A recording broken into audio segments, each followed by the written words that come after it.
Bonjour à tous, c'est Jérémy, on se retrouve pour parler des résultats, ou plutôt de l'attente de résultats. Si vous débutez ou bien si vous vous trouvez face à un cas particulièrement difficile, il est possible que vous ayez envie d'obtenir quelque chose et que la personne soit satisfaite. C'est tout à fait normal, mais ça peut arriver qu'il se passe l'inverse, c'est-à-dire que les résultats ne sont pas au rendez-vous et du coup vous vous sentez mal par rapport à cette situation. Alors, ce que je vous propose de faire, du coup, c'est d'arrêter, de ne pas attendre quoi que ce soit. Essayez de pratiquer du mieux possible, mais sans vous projeter dans le besoin d'obtenir quelque chose de favorable, même si vous avez vraiment envie d'aider la personne. Et plus vous aurez envie d'aider la personne, et plus vous risquez d'être déçu. En effet, si vous avez une attente et que celle-ci ne se réalise pas, eh bien vous allez vous sentir mal au fond de vous. Et ça peut aussi influer sur votre pratique et peut-être faire que justement les résultats ne sont pas présents.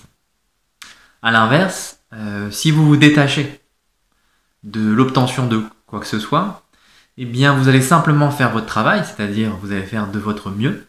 Et du coup, ce qui va se passer, c'est le mieux possible, en tout cas dans la rencontre que vous avez avec la personne.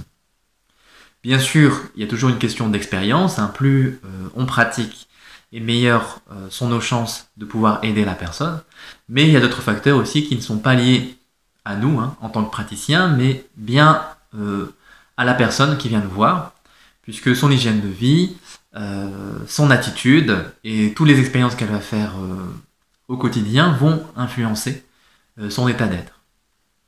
Il faut donc faire la part des choses entre ce sur quoi on peut agir et ce qui nous échappe. Et finalement, notre part est relativement restreinte, mais très importante.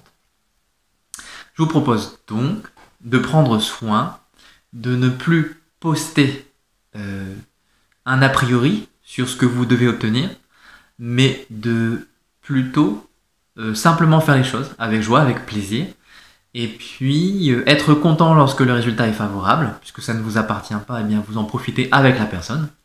Et lorsque le résultat n'est pas là, et bien ne pas être déçu, en tout cas beaucoup moins, puisque ça ne vous appartient pas non plus.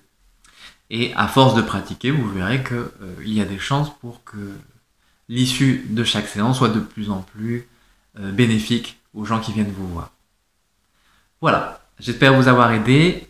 Je vous souhaite une bonne pratique et je vous dis à bientôt.